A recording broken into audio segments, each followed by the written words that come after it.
It was a rainy evening in the city, the kind of night when people rushed home to avoid the damp chill in the air. Si Manny Pacquiao, nakilala sa buong mundo bilang legendary boxing champion at public servant, ay kakagaling lang sa mahabang araw ng meetings. Pero ngayong gabi, hindi siya naghahanap ng cameras, speeches, o attention. Gusto niya lang ng tahimik na lugar para maupo, mag-isip at makakain ng mainit na pagkain. Doon niya nakita ang maliit na dinner na nakatago sa sulok ng lumang kalye. Kumikislap ang glowing neon sign nito at lumalabas ang amoy ng sariwang kape at pritong pagkain mula sa pinto. Hindi ito yung klaseng lugar na pinupuntahan ng celebrities, pero baka iyon mismo ang dahilan kaya pumasok si Manny. Tumunog ang bell sa itaas ng pinto nang pumasok siya. Cozy ang dinner na may vinyl boots, checkered floors, at nakakaaliw na tunog ng lumang jukebox music sa background. Ilan lang ang customers na nagkakalat, ordinaryong tao na nagkukwentuhan tungkol sa araw nila, umiinom ng kape, at tahimik na tumatawa. Sa wakas, walang nakapansin sa kanya.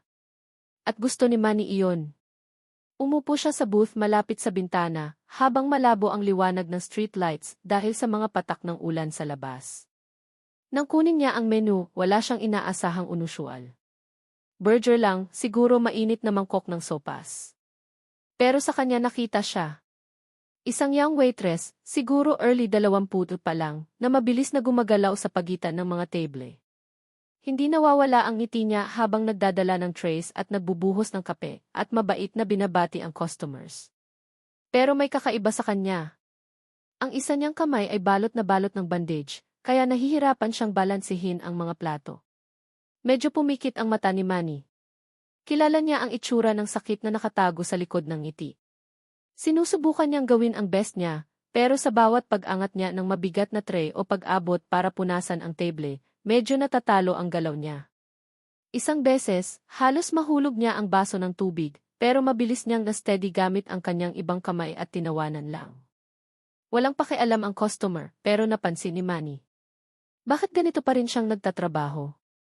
Bakit hindi siya nagpapahinga? Sumandal ang champion sa upuan, lumalaki ang curiosity. Alam niya kung ano ang ibig sabihin ng pagtuloy kahit nahihirapan, pero may kakaibang naramdaman siya sa determinasyon ng batang babaeng ito. Baka hindi simple ang hapunan na ito. Nakakita ka na ba ng taong nagtatrabaho ng todo kahit halatang laban sa kanya ang buhay? Sabihin mo sa comments at huwag kalimutang mag-subscribe. Sumandal si Manny sa maliit na booth sa sulok ng dinner, tahimik na umiinom ng tubig habang naghihintay ng order niya. Naghahalo ang hum ng neon sign sa labas sa tunog ng kubyertos at mahinang usapan ng ilang customers sa loob. Para kay Manny, peaceful ang lugar na ito. Walang flashing cameras, walang reporters na nagtatanong, walang political debates, walang boxing talk, simple lang na atmosphere ng local dinner. Pero paulit-ulit ang tingin niya sa young waitress. Balot ng makapal na puting bandage ang kamay niya, matigas at awkward, pero kaya pa rin niyang hawakan ang mabigat na tray sa balakang habang binabalanse ang mga tasa ng kape gamit ang magandang kamay. Napansin ni Manny ang pag-quench niya nang halos madulas ang tasa, ang kidlat ng sakit sa mukha niya bago mabilis na mapalitan ng pulit ng ngiti. Sorry po sa abala, sabi niya sa table ng matatandang customers. Mainit ang boses pero medyo nanginginig. Salamat po sa pasensya niyo. Tumango ng matigas ang customers. Pero nang lumayo siya, narinig ni Manny ang bulungan. Bakit hindi na lang maghanap ng iba para magtrabaho, bulong ng isa. Pinabagal niya ang lahat, dagdag ng isa pa. Naningkit ang kilay ni Manny. Tumingin siya sa paligid. Ang young couple sa counter ay nagtatap ng paa ng walang pasensya. Ang lalaki na nakasuit ay paulit-ulit na tumitingin sa relo. Hindi galit ang atmosphere, pero may quiet irritation na kumakalat sa dinner. Bumalik ang waitress na may isa pang order, mas mabagal na ngayon. Halos mabangga niya ang isa pang table, nagmurmur ng isa pang sorry at nagpatuloy. Sa bawat pagdaan niya, nakikita ni Manny ang pag-twitch ng injured hand niya, na parang hindi talaga nawawala ang sakit. At gayon paman, patuloy ang ngiti. Patuloy ang sorry. Patuloy ang pagsisikap. Pinagsama-sama ni Manny ang mga kamay sa table. Karamihan makikita lang ng tao ay overworked waitress na hindi sapat ang bilis. Pero iba ang nakita niya. Nakita niya ang resilience. Nakita niya ang isang taong lumalaban para magpatuloy kahit laban sa kanya ang odds, o sa kasong ito, ang injury niya. Sa wakas, itinaas ng lalaki sa suite ang boses. "Excuse me, miss. More than 20 minutes na akong naghihintay. Nakakainis na ito." Natigilan ng waitress, unang beses na wala ang ngiti niya. Mabilis siyang yumuko, na mula ang pisngi. "I am sorry po, sir. Dadalhin ko na po agad." Habang nagmamadali siya papuntang kusina, napansin ni Manny kung paano niya hinawakan ng mahigpit ang bandaged hand sa apron niya, na para bang itinatago kung gaano kasakit. Huminga ng malalim si Manny, umiling. Nasali siya sa maraming laban, sa ring at sa buhay. Alam niya ang itsura ng sakit, at alam niya kapag may nagtatago nito. Bulong niya sa sarili. May mali dito. Bakit siya nagtatrabaho ng may ganitong injury? Bakit walang tumutulong sa kanya? Sa ngayon, nanatiling patient si Manny, malapit na nakatingin. May pakiramdam siya na maihigit pa sa kwento ng batang babaeng ito, kaysa sa nakikita ng iba sa dinner. Tahimik na nakaupo si Manny Pacquiao sa corner booth ng dinner, halos hindi napapansin ng karamihan ng customers. Ang tunog ng kubyertos at mahinang bulungan ng usapan ang pumupuno sa cozy na lugar, pero nakafocus ang atensyon niya sa young waitress na may bandaged hand. Mabagal siyang gumagalaw, maingat na binabalanse ang trays gamit ang hindi nasugatang kamay, naniningkit ang kilay sa bawat pag-urong ng plato. Gayunpaman, may pulit na ngiti pa rin, yumuyuko at humihingi ng paumanhin sa bawat table na nagiging restless sa kanyang pace. Lumambot ang mata ni Manny. Nakita na niya ang sakit noon, sa ring, sa buhay. Pero iba ito. Hindi lang physical pain. Ito ay resilience na nakatago. Nang sa wakas ay makarating siya sa table niya, mukhang nervous siya, inaayos ang apron at inaalis ang lumulutang na hibla ng buhok sa mukha. "Good evening po, sir," sabi niya ng mahina. "Ano po ang gusto niyo ngayon?" Umiti ng mainit si Manny. "Simple lang po. Mainit na pagkain. Pero pwedeng magtanong muna ako." Nagblink ang waitress, medyo nagulat sa gentleness ng tono niya. Tumango siya ng hesitant. Humagilap si Manny ng bahagya, binaba ang boses. "Yung kamay mo nasugatan ka? Ano ang nangyari?" Sa isang sandali, natigilan siya, tumingin sa sahig na parang nahuli sa sekreto. "Wala po yon," mabilis niyang sabi. "Kaya ko pa pong magtrabaho. Huwag po kayong mag-alala sa akin." Pero hindi kumbinsido si Manny. Sa mga taon niya sa loob at labas ng ring, natutunan niyang basahin ang tao. May dala itong batang babae na higit sa ipinapakita niya. Minsan, sabi ni Manny ng mahina, iniisip natin na malakas tayo kapag itinago natin ang sakit, pero ang tunay na lakas ay kasama rin ang pagbabahagi nito para maintindihan ng iba. Nanginginig ang labi niya. Nag-shift siya ng timbang, tapos huminga ng malalim na parang matagal niyang pinipigilan. "Sa ibang trabaho ko po nangyari," pag-amin niya ng mahina.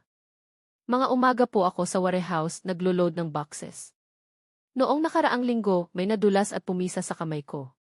Sabi ng doktor, magpahinga ako, baka mag-leave pa. Pero tumawa siya ng walang saysay. Hindi ko po kaya.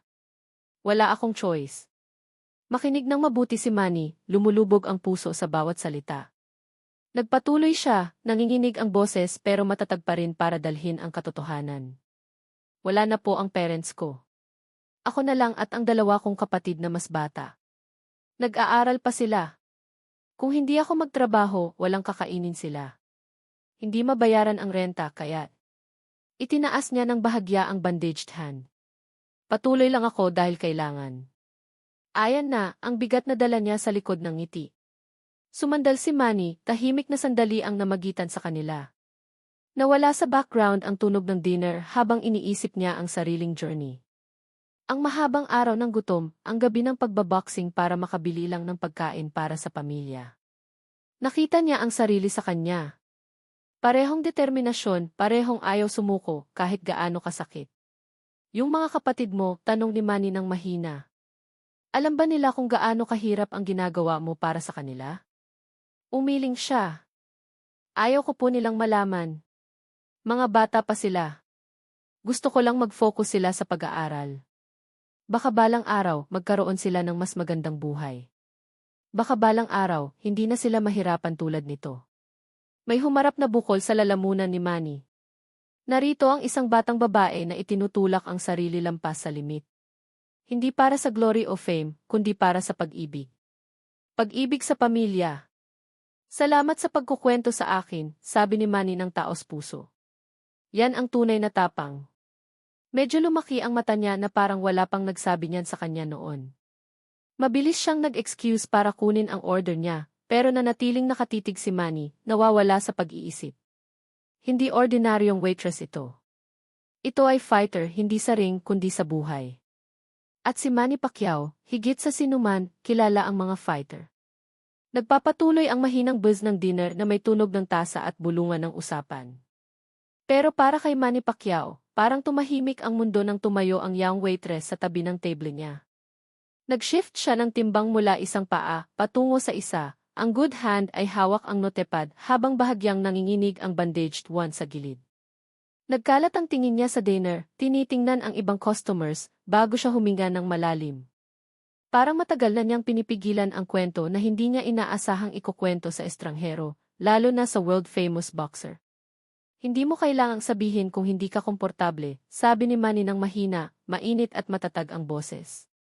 Pero may something sa paraan ng pagsabi niya, sa pag-lean forward na may genuine concern na nagparamdam sa kanya ng ligtas. Humugot siya ng nanginginig na hininga at tumango. Liza po ang pangalan ko, simula niya, mahina ang boses. Hindi po ako palaging nagtatrabaho dito o kahit saan. Ang parents ko umalis sila, pareho. Medyo naningkit ang noo ni Manny. Umalis? Ibig sabihin iniwan kayo. Gentle siyang nag-interrupt, tumingin sa sahig. Isang araw, lumabas lang sila. Sabi nila hindi na nila kaya ang responsibility. 15 anyos po ako noon. 10 anyos ang kapatid kong lalaki at 6 anyos ang baby sister ko. Mabigat na bumagsak ang mga salita sa hangin. Humigpit ang dibdib ni Manny. Nakita na niya ang hardship sa paglaki niya. Pero ang ideya ng parents na tuluyang umalis sa mga anak, sugat iyon na mas malalim ang peklat kaysa sa anumang injury. Kaya kailangan kong mabilis lumaki, pagpapatuloy ni Liza, nanginginig ang labi pero matatag ang postura. Nag-drop out po ako sa school, nagsimulang mag-serve sa table, maghugas ng pinggan, maglinis ng bahay, anumang para makakain sila. Itinaas niya ng bahagya ang bandaged hand. Nangyari po ito noong nakaraang buwan sa second job ko. Gabi po ako sa warehouse, nagmo-move ng boxes. May nadulas, pumisa sa kamay ko. Sabi ng doktor, kailangan ko ng pahinga, baka surgery pa. Pero hindi ko po afford. Kahit yung bandage at painkillers lang, bumalik na ako rito. Nangingislap ang mata niya ng luha, sinusubukang pigilan. Kung hindi po ako magtrabaho, walang kakainin ang mga kapatid ko. Ganun lang po kasimple. Humigpit ang dibdib ni Manny. Bawat salita niya ay nagpapaalala sa mga araw niya bilang bata sa General Santos, nagbebenta ng tinapay at nag-shine ng sapatos para pakainin ang pamilya. Nakita niya ang sarili sa kanya. Parehong desperation, parehong bigat ng responsibility na hindi dapat dalhin ng bata. Sinusubukan ko pong hindi ipakita sa customers ang sakit, bulong ni Liza, may maliit at marupok na ngiti. Alam ko po na naiirita sila kapag mabagal ako. Pero mas gusto ko isipin nila na clumsy ako kaysa weak. Lumambot ang mata ni Manny. Liza, ang ginagawa mo hindi weakness. Lakas iyon. Yung klaseng hindi maintindihan ng karamihan. Nanginginig ulit ang labi niya. Ngayon, hindi dahil sa sakit, kundi sa gulat na narinig niya ang mga salitang kailangan pala niya. Walang nagsabi sa kanya noon na malakas siya. Karaniwan, nagrereklamo, nagkukritik, o pinapansin lang siya. Pero narito si Manny Pacquiao, isang lalaki na mula sa kahirapan hanggang global fame, na nagsasabi na ang struggle niya ay tapang. Habang nagsasalita siya, naalala ni Manny ang sariling nakaraan. Naalala niya ang gutom, ang walang tulog na gabi, ang takot na hindi alam kung makakaligtas ba ang pamilya sa isa pang araw. Naalala niya ang kahihiyan ng pagiging mahirap, ang pang-aasar, ang pagod. Pero higit sa lahat, naalala niya ang apoy na sinindi nito sa loob niya. Parehong apoy na tahimik na nagbabaga ngayon sa batang babaeng ito. Ang flashback na ikinuwento niya hindi lang kwento niya. Kwento rin ni Manny. Iba ang detalye, pero pareho ang threat ng survival. Tapos na si Liza sa kwento ng nanginginig na hininga, mabilis na pinunasan ang mata bago makita ng iba sa dinner. Pinilit niyang tumawa ng maliit. Sorry po, hindi ko po sinasadyang idump lahat sa inyo. Tinanong niyo lang po ang kamay ko. Umiling ng matigas si Manny. Hindi, Liza, salamat sa pagtitiwala mo sa akin sa kwento mo. Pinapaalala mo sa akin ang isang mahalagang bagay. Na ang lakas hindi palaging nakaglove sa boxing ring. Minsan, naka-apron at bandage. Medyo lumaki ang mata ni Liza, humigpit ang lalamunan sa emosyon. Tumango siya ng maliit, hinawakan ang notepad sa dibdib na parang binigyan siya ni Manny ng matagal niyang hinahanap. Pag-asa. At sa tahimik na sulok ng maliit na dinner na iyon, tahimik na nangako si Manny Pacquiao sa sarili. Hindi pa tapos ang laban ng batang babaeng ito. Pero siguraduhin niyang hindi na siya mag-iisa sa laban na iyon. Patuloy ang warm buzz ng dinner habang papasok at palabas ang customers, pero nanatiling nakafocus si Manny sa young waitress na may bandaged hand. Narinig na niya ang heartbreaking story niya, nakita kung paano niya pinipilit ang ngiti sa gitna ng sakit, at ngayon hindi na siya pwedeng manahimik lang. May nag-alsa sa loob niya. Parehong apoy na nararamdaman niya tuwing nakikita niyang binabagsak ng unfair blows ng buhay ang isang tao. Nang pumasok siya sa kusina para i-drop ang order, marahang tumayo si Manny mula sa booth at lumakad patungo sa counter kung saan ang may-ari ng dinner, isang mabait na middle-aged na lalaki na pagod ang mata, ay nagbibilang ng resibo. Excuse me po, sabi ni Manny ng mahina. Tumingala ang may-ari, may recognition sa mata. Alam niya kung sino si Manny Pacquiao, pero hindi siya nag-make ng gulo. Senator Pacquiao, sabi ng lalaki, binaba ang boses ng may respeto. Ano po ang maitutulong ko? Okay lang po ba ang pagkain niyo? Umiling si Manny. Okay naman po ang pagkain. Gusto ko lang pong magtanong tungkol sa waitress niyo. Yung batang babae na may bandaged hand. Agad lumambot ang ekspresyon ng may-ari. Humagilap siya sa counter, binaba palalo ang tono. Ah, si Liza po yon. Siya iba talaga. Mas nagtatrabaho pa siya kaysa sa sinumang hinir ko. Tumango si Manny. Medyo kinuwento niya sa akin ang buhay niya, pero gusto ko pong marinig mula sa inyo. Gaano nakatagal siya rito? Humugot ang may-ari. Halos 2 taon na po.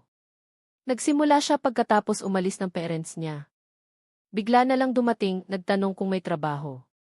18 anyos pa lang siya noon. Hindi ko po matiis. Mula noon, siya na ang backbone ng dinner na ito. Double shifts, minsan tinatakpan pa ang iba ng walang reklamo. Pero totoo po, nahihirapan siya. Nakikita sa mata niya. May mga kapatid siyang inaalagaan, renta, school fees, at ngayon pati ang kamay niya, hindi ko po alam kung gaano pa katagal siya makakaya. Makinig ng mabuti si Manny, mabigat ang puso. Habang lumalabas ang mga detalye tungkol kay Liza, lalong lumilinaw, hindi ito tungkol lang sa isang batang babae sa dinner. Tungkol ito sa resilience, sacrifice, at kung paano sinusubok ng buhay ang mga hindi handa. Nagpapahinga ba siya minsan? Tanong ni Manny. Umiling ang may-ari. Hindi talaga po. Sinabihan ko na magpahinga, pero sinasabi niyang okay lang. Mayabang po siya. Ayaw ng piti. Yung bandaged hand na yan, ayaw pa niyang malaman ko. Pinilit ko pa siyang magpadoktor, pero yung pinakamura lang na treatment ang binayaran niya. Hindi afford ang iba. Humigpit ang panga ni Manny. Alam niya ang buhay na walang-wala. Ang lumaban para mabuhay, ang magsakripisyo para sa pamilya. Nakita niya ang younger self niya sa determinasyon niya, sa ayaw niyang sumuko kahit gaano kahirap. Salamat po, sabi ni Manny ng tahimik. Sa pagiging honest sa akin. Ngumiti ng maliit at grateful ang may-ari. Mas deserve niya po ng mas maganda, Senator. Pero hindi siya hihingi ng tulong.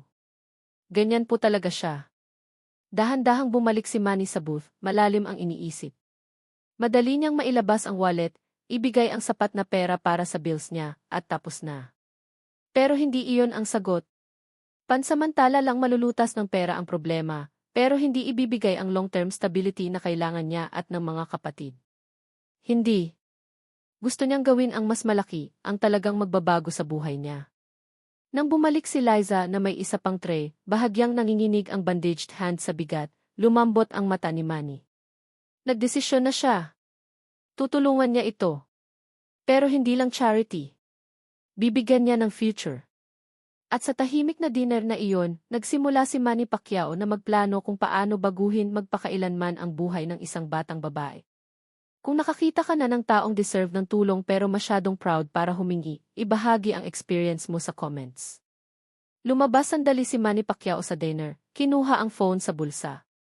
Tahimik ang kalye, kumikislap ang neon sign ng dinner laban sa gabi. Nag-scroll siya sa contacts hanggang makita ang number na kailangan.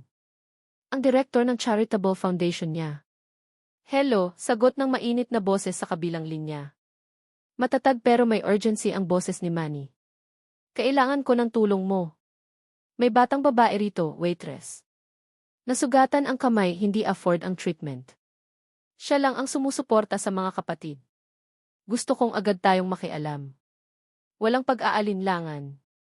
Naunawaan po, Senator. Ano po ang gusto niyong i-arrange? Tumingin si Manny pabalik sa bintana ng dinner. Sa salamin, nakikita niya ang batang babae na binabalanse ang tray gamit ang good hand, hindi nawawala ang ngiti kahit halatang masakit. May surge ng admiration mixed with heavy sadness. Una, sabi ni Manny, proper medical treatment para sa kanya. Full recovery, walang shortcuts. Deserve niya yon. Consider it done, sagot nito.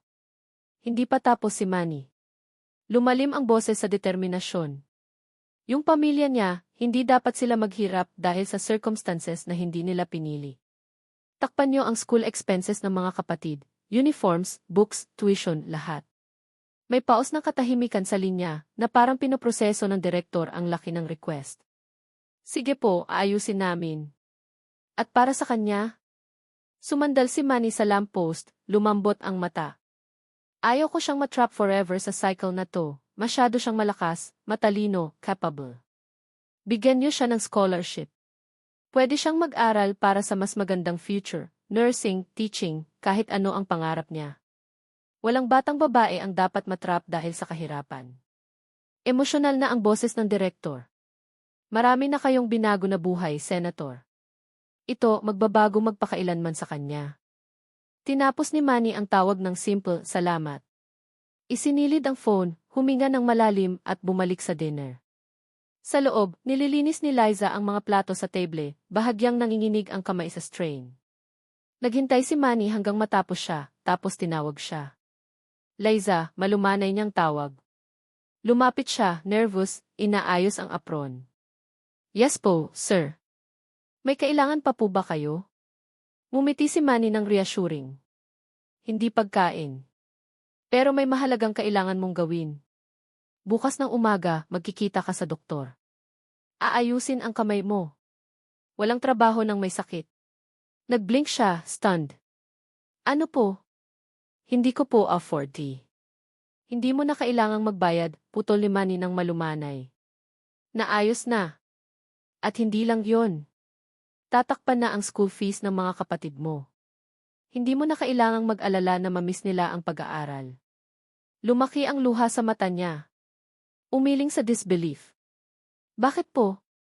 Bakit niyo gagawin to para sa akin? Waitress lang po ako. Humagilap si Manny sa counter, matatag at mabait ang boses. Dahil nakikita ko kung gaano kahirap ang laban mo. At dahil pinapaalala mo sa akin ang pinaniniwalaan ko palagi. Ang true champions hindi lang sa boxing ring. Minsan, sila yung patuloy na tumatayo kahit binabagsak sila ng buhay. Tinakpan niya ang bibig, overwhelmed. Mga customers na dating nagrereklamo ay nanahimik na nanonood. May ilan pang nagpunas ng luha. Nagpatuloy si Manny, mabigat ang mga salita. At isa pa, bibigyan ka ng scholarship. Pwede kang mag-aral, magtayo ng career, at buuin ang buhay na deserve mo. Walang broken dreams na. Sa puntong iyon, tuluyan ang sumabog si Liza. Umiiyak siya ng malakas, hinawakan ang bandaged hand sa dibdib.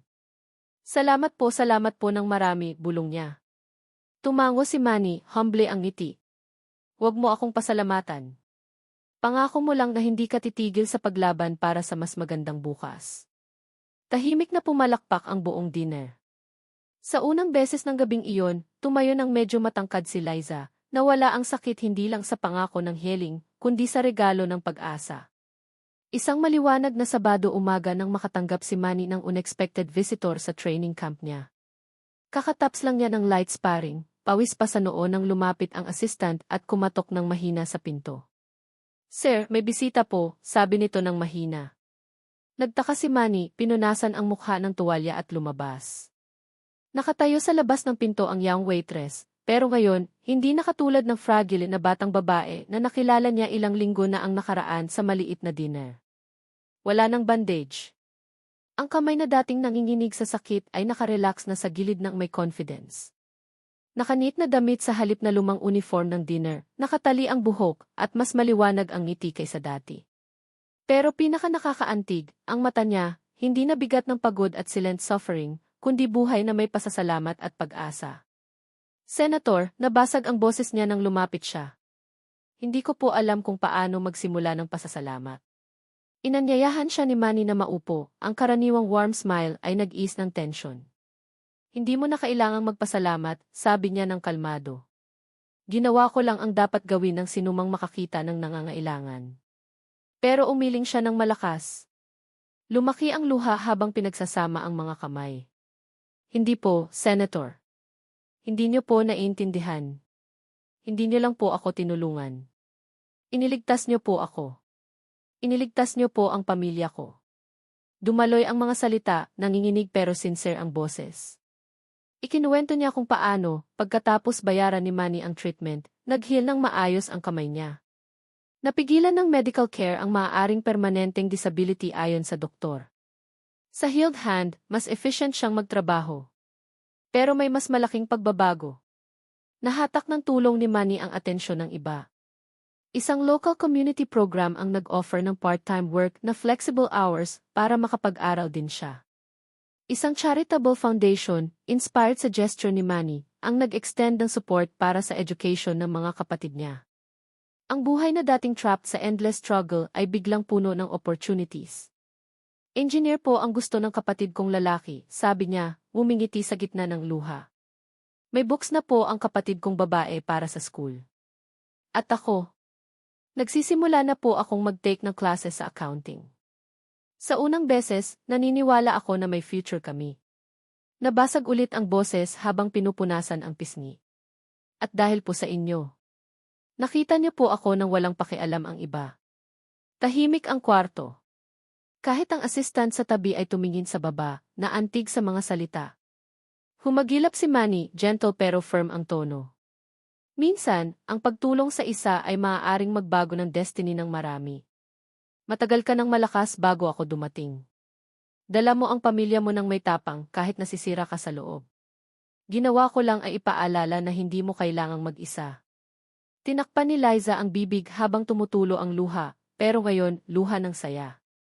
Tumayo siya, yumuko ng malalim. "Magiging hero ko po kayo palagi," bulong niya. Umiling ng mahina si Manny.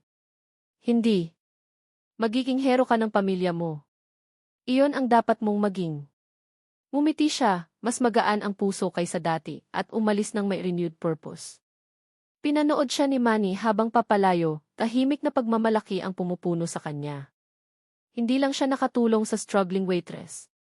Napanumbalik niya ang pag-asa sa buong pamilya, nagtanim ng seeds ng pagbabago na lalago sa mga susunod na henerasyon. At para kay Manny, iyon ay higit pa sa anumang championship belt.